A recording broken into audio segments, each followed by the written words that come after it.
The morning light filtered through the thin curtains of Eleanor Hartwell's small rental kitchen, casting golden squares across the worn linoleum floor. At 78, Ellie had perfected the art of Thursday mornings.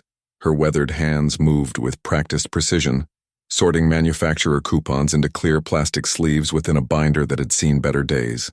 Each coupon found its designated spot: groceries, household items, personal care products. A 50 cents off Tide detergent, she murmured to herself, sliding the coupon into place. $1 off Cheerios.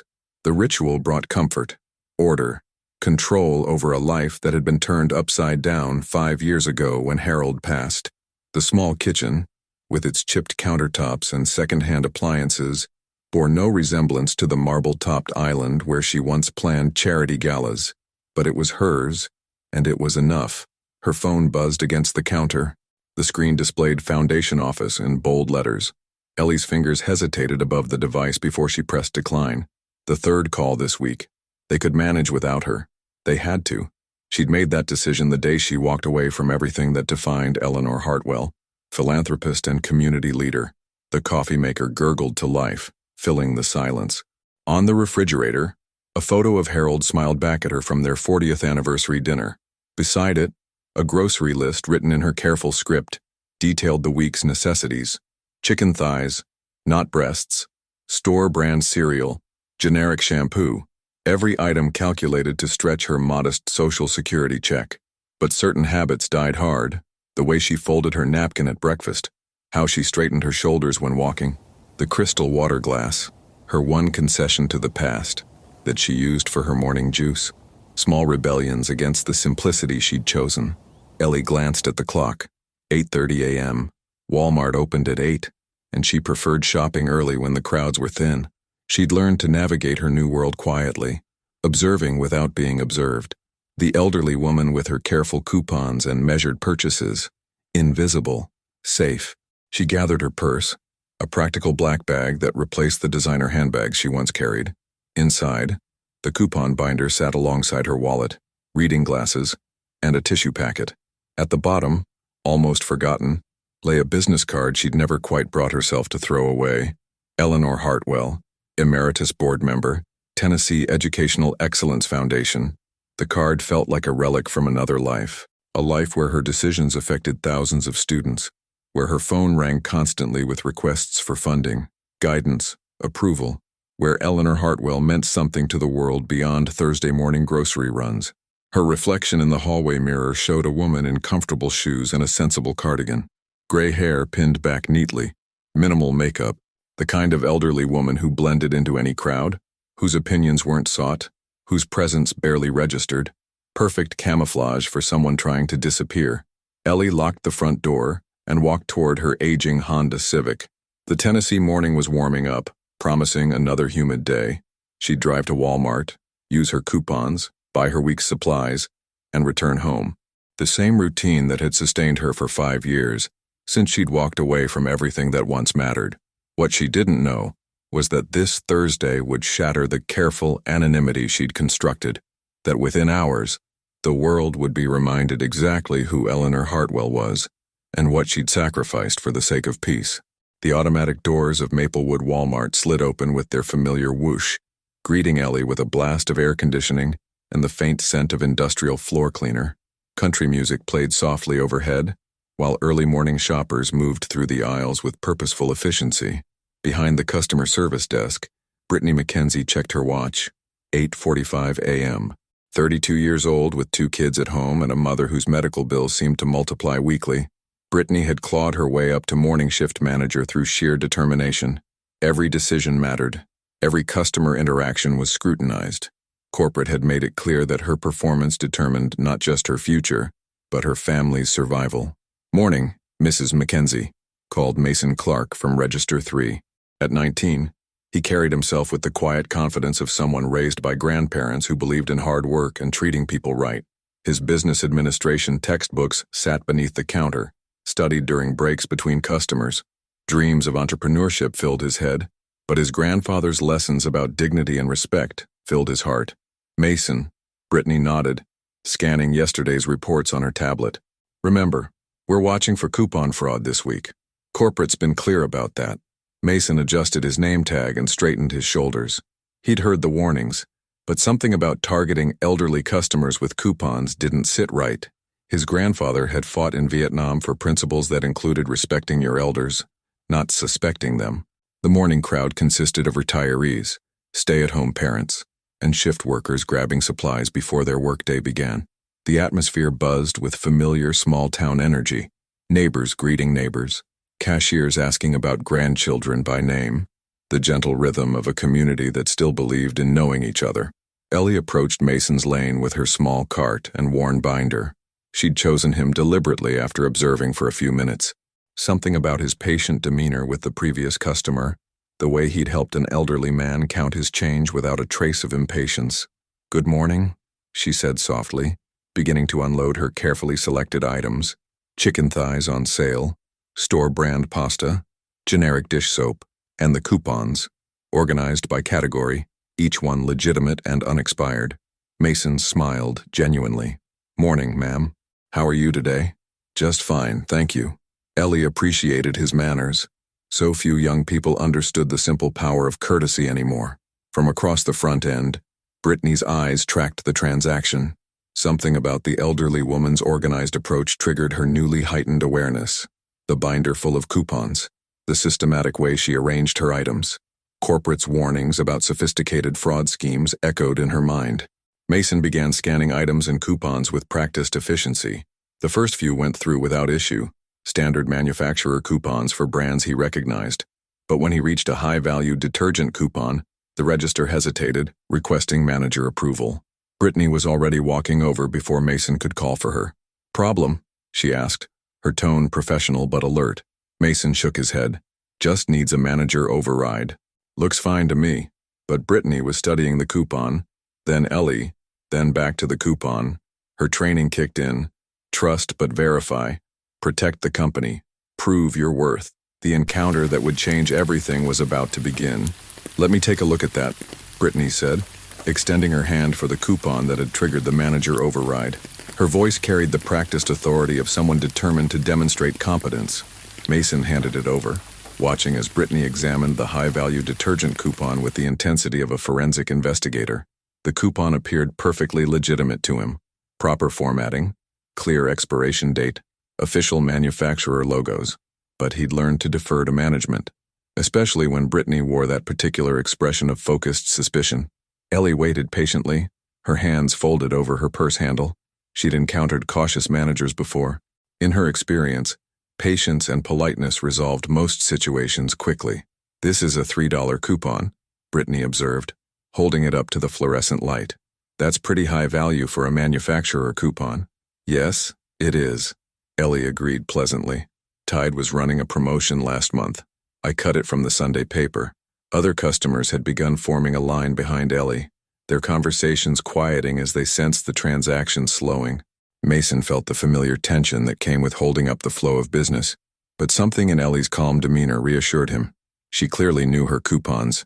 Brittany studied the coupon's security features, comparing it to a mental checklist of fraud indicators she'd memorized from corporate training videos. The paper felt right.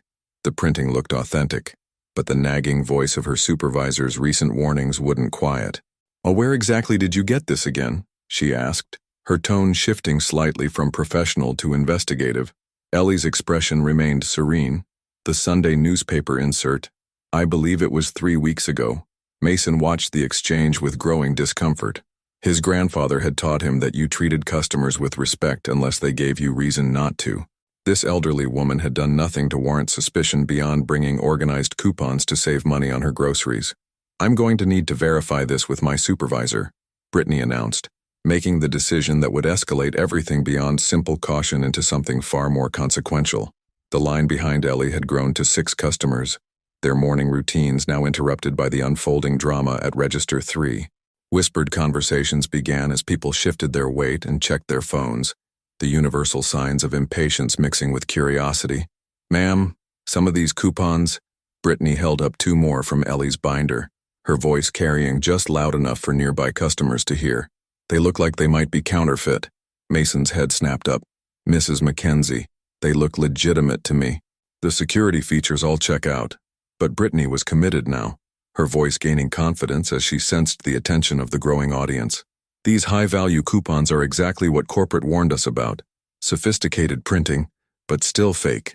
Ellie's hands moved methodically through her binder, reorganizing the coupons with the patience of someone who'd faced bureaucratic challenges before. I understand your caution, but I can assure you these are authentic. I've been using manufacturer coupons for over 50 years. That's what someone running a fraud would say, Brittany replied, the words escaping before she could consider their impact. A murmur of disapproval rippled through the line. In small-town Tennessee, you didn't accuse elderly women of fraud without serious cause. Mason felt his face flush with embarrassment for his manager's escalating accusations.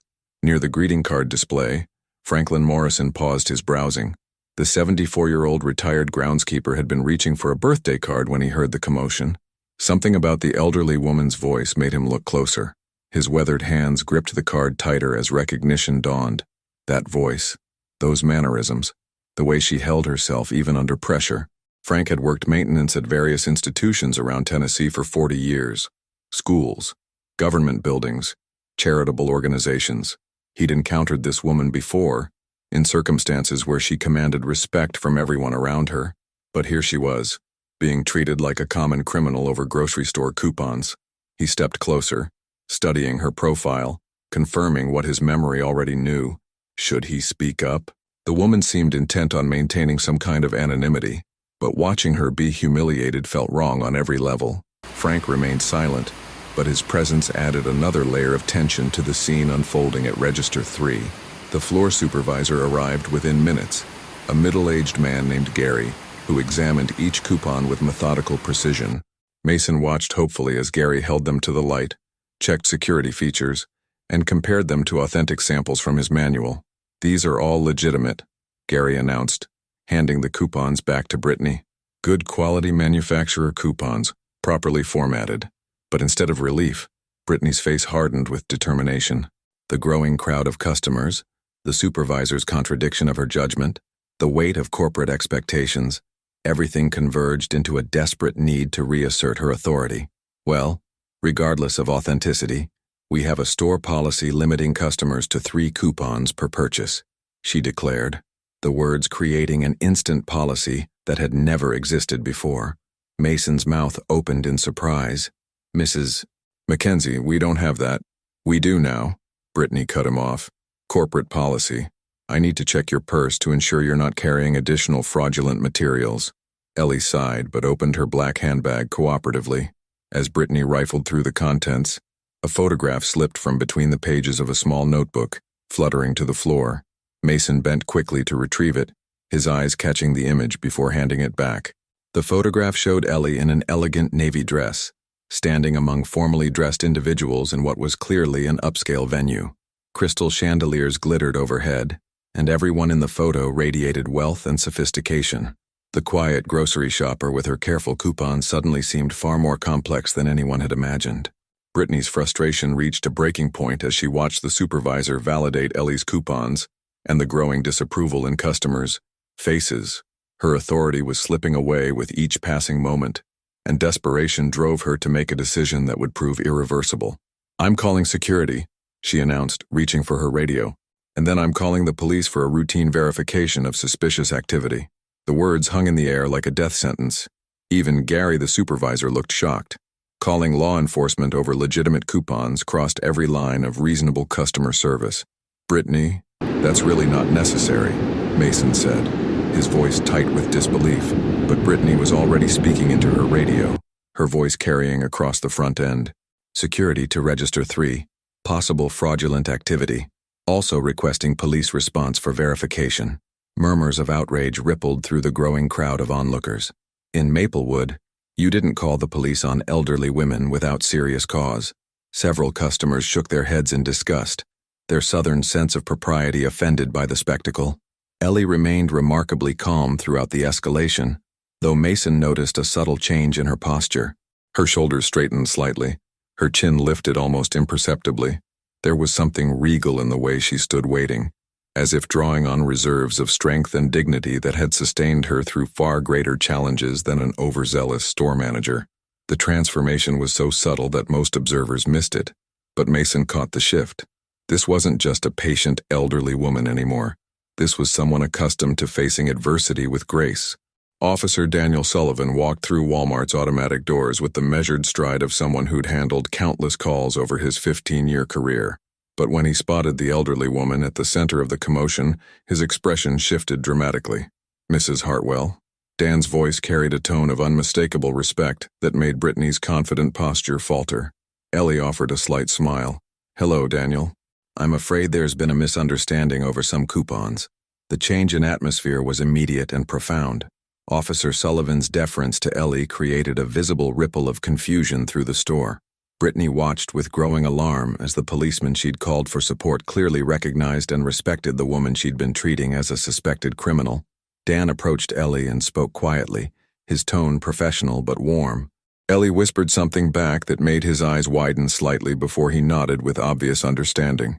Meanwhile, Franklin Morrison finally worked up the courage to approach Mason at the register. The old groundskeeper's weathered hands trembled slightly as he leaned close to the young cashier. "Son," Frank said quietly, "I used to work maintenance at important places around this state. Schools, foundations, government buildings. That woman there," he nodded toward Ellie. "I've seen her at those places. Important meetings, people treating her with real respect." Mason studied Frank's earnest face, then looked back at Ellie with growing curiosity. The photograph, the officer's reaction, and now Frank's cryptic revelation painted a picture of someone far more significant than a simple retiree with grocery coupons. Ellie reached into her purse and withdrew a simple white business card, handing it quietly to Officer Sullivan. The moment his eyes scanned the text, his entire demeanor transformed from respectful to reverential. "Ma'am, I had no idea you were—" Dan started, but Ellie raised a gentle hand to stop him. "What does that say?" Brittany demanded, her voice sharp with growing panic. "I have a right to see that card." Dan hesitated, looking to Ellie for permission before reluctantly handing the card to Brittany. As she read the simple text aloud, her face went ashen. "Eleanor Hartwell, Emeritus Board Member, Tennessee Educational Excellence Foundation." The name hit the store like a thunderclap. Several customers gasped audibly. Even those who didn't immediately recognize the name understood from everyone's reaction that they were witnessing something extraordinary. Mason felt his knees go weak. The Tennessee Educational Excellence Foundation was legendary in the region. Their scholarships had sent thousands of students to college. Their grants had built libraries and computer labs across rural Tennessee. And this quiet woman with her carefully organized coupons was Eleanor Hartwell, one of the most respected philanthropists in the state. Brittany's hands shook as she held the card. The magnitude of her mistake was beginning to dawn on her, but her pride wouldn't let her back down completely. "Anyone can print a business card," she said weakly, though her voice lacked any conviction. That's when Franklin Morrison's voice boomed across the front end. "That woman has been leading that foundation for 30 years. Everyone in Tennessee education knows Eleanor Hartwell." Frank's declaration spread through the store like wildfire. Smartphones emerged as customers began Googling Eleanor Hartwell's name, their faces showing dawning recognition and horror at what they'd witnessed. The Tennessee Educational Excellence Foundation's website displayed photos of Ellie at ribbon cuttings, scholarship ceremonies, and educational conferences spanning decades. Brittany's world collapsed with each whispered revelation. She'd publicly humiliated one of Tennessee's most beloved figures over 50 cents worth of detergent coupons. The store phone began ringing incessantly. Gary answered with increasingly grave expressions before hanging up and staring at Brittany with a mixture of pity and disbelief. "That was regional management," he said quietly. "They want to speak with you immediately." But Mason was experiencing his own devastating realization. As customers shared stories of the foundation's impact, he remembered his scholarship paperwork. The funding he'd assumed came from a federal program actually bore the foundation's letterhead. His tuition, his books, his dreams of business school, all made possible by the woman he'd just watched his manager attack. "Mrs. Hartwell," Mason's voice cracked as he approached her. "The Morrison Educational Scholarship I received. That was from your foundation, wasn't it?" Ellie's eyes softened as she recognized the young man's anguish. "Education is the most important investment we can make in young people, Mason." He'd been standing there, watching someone humiliate the very person who'd made his future possible. 20 minutes later, a black SUV pulled into the Walmart parking lot with unusual urgency. Patricia Donovan, regional manager for 3 counties, stepped out with the determined stride of someone handling a corporate crisis. But when she saw Eleanor Hartwell standing calmly amid the chaos, her professional composure cracked completely. "Mrs. Hartwell," Patricia's voice broke with emotion. "Oh my God, what have we done?" The reunion happened in front of a dozen smartphones recording every moment. Patricia approached Ellie with tears in her eyes, her corporate authority forgotten. "20 years ago, your foundation gave me the scholarship that changed my life," Patricia said, her voice carrying across the silent store. "I was a single mother working 2 jobs. Your scholarship let me finish college, get my MBA. Everything I am today started with your belief in education." The store had become a testimonial meeting. Other customers stepped forward with their own stories. A grandmother whose son received a teaching grant. A teenager whose school's computer lab bore a foundation plaque. Frank Morrison sharing memories of maintaining buildings where Ellie had transformed communities through quiet generosity. Brittany stood isolated in the center of it all, watching her career implode while surrounded by people celebrating the woman she'd attacked. Her radio crackled with increasingly urgent calls from corporate headquarters, each message making her situation more desperate. Ellie felt overwhelmed by the unexpected outpouring of gratitude, her carefully constructed anonymity shattered forever. Patricia Donovan turned to Brittany with the cold efficiency of corporate authority. "You're terminated, effective immediately. Security will escort you out." "Wait." Ellie's voice cut through the tension with quiet authority that made everyone freeze. "That won't be necessary." The store fell silent. Patricia stared at Ellie in confusion while Brittany's face showed a mixture of hope and terror. "Mrs. Hartwell, she humiliated you publicly, called you a criminal. This is grounds for immediate dismissal." Ellie stepped closer to Brittany, studying the younger woman's face with the same careful attention she'd once given to scholarship applications. She saw fear, yes, but also the desperation of someone fighting to survive in an unforgiving economy. "Brittany," Ellie said gently, "do you have children?" "2," Brittany whispered, tears starting to fall. "And my mother's medical bills?" "I thought so." Ellie turned to Patricia. "I'd like to request that Brittany be transferred to another location with mandatory sensitivity training, not terminated." The crowd erupted in surprised murmurs. Mason felt his respect for Mrs. Hartwell multiply exponentially. Even Officer Sullivan shook his head in amazement at her grace. "Ma'am, you don't have to," Brittany started. "Everyone deserves a second chance to do better," Ellie said firmly. "But this is your only one. Use it wisely." Patricia nodded slowly, understanding the wisdom in Ellie's request. "Transfer and training it is, but this goes in your permanent file." Mason couldn't contain himself any longer. He stepped forward, his voice thick with emotion. "Mrs. Hartwell, I need to thank you. My scholarship, my education, my whole future, you made it possible. And I stood here watching someone attack you and didn't do enough to stop it." "You did exactly what you should have," Ellie replied, her hand briefly touching his shoulder. "You treated me with dignity when others didn't. That matters more than you know." The store erupted in spontaneous applause.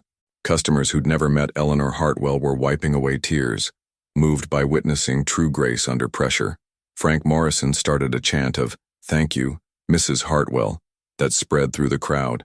In that moment, surrounded by people whose lives she'd touched through decades of quiet service, Ellie realized something profound. Her attempt to disappear hadn't been an escape from her purpose. It had been preparation for a new chapter of more personal, more connected involvement in her community. She was Eleanor Hartwell, and that would never change. But now she understood that making a difference didn't require galas and boardrooms. Sometimes it happened in grocery stores, with coupons and grace and the courage to forgive. 8 months later, the Maplewood Walmart bore little resemblance to the store where Eleanor Hartwell had been humiliated over grocery coupons. A large plaque near the entrance read, "Maplewood Customer Service Excellence Center, where every customer matters." Mason Clark adjusted his assistant manager name tag as he walked through the store, checking on the senior customer advocacy program he'd created. The initiative had become a corporate model, implemented in 43 stores across Tennessee. At 20, he was the youngest assistant manager in the region, still pursuing his business degree with scholarship support that he now understood came from a very personal source. "Morning, Mrs. Patterson," he called to an elderly woman organizing her coupons at the customer service desk. Need any help with those today? The dedicated coupon assistant station had been Mason's idea, inspired by a Thursday morning that changed everything. Trained associates helped customers organize their savings, explaining store policies with patience and respect. No one would ever again be made to feel ashamed for trying to stretch their budget. Brittany McKenzie walked through the store's training center in Knoxville, addressing a room full of new managers about inclusive customer service. Her mandatory sensitivity training had transformed into a passion for teaching others what she'd learned the hard way. Every customer who walks through your doors has a story, she told the group, holding up a worn business card she'd kept as a reminder. Treat them with dignity regardless of what you see on the surface. I once almost destroyed my career because I forgot that basic principle. The incident had become required viewing in corporate training videos, though Brittany's face was blurred for privacy. Her story of redemption through grace had proven more powerful than any disciplinary action could have been. On Thursday mornings, Eleanor Hartwell still made her weekly trip to Walmart, her coupon binder organized with the same meticulous care. But now she was greeted by name, asked about her week, treated with the warmth that small communities reserve for their treasures. She'd quietly resumed some community involvement, but on her terms, board meetings in coffee shops instead of conference rooms, scholarship interviews in students and homes rather than formal offices. The foundation's work continued, but with a more personal touch that reflected the lessons learned in aisle 7. Mrs. Hartwell, Mason called as she approached his register. How are you today? Just fine, Mason. How's school going? Great, thanks to you. Dean's List again this semester. As Ellie organized her purchases and Mason processed her coupons with practiced efficiency, other customers smiled and nodded respectfully. The store had become a symbol of how crisis could transform an entire community's understanding of dignity, worth, and the hidden value in every person who walked through their doors. The lesson had been simple, but profound. True wealth wasn't measured in bank accounts or business cards, but in how you treated others when no one was watching. And sometimes the most powerful way to change the world was through the radical act of grace in a grocery store checkout line.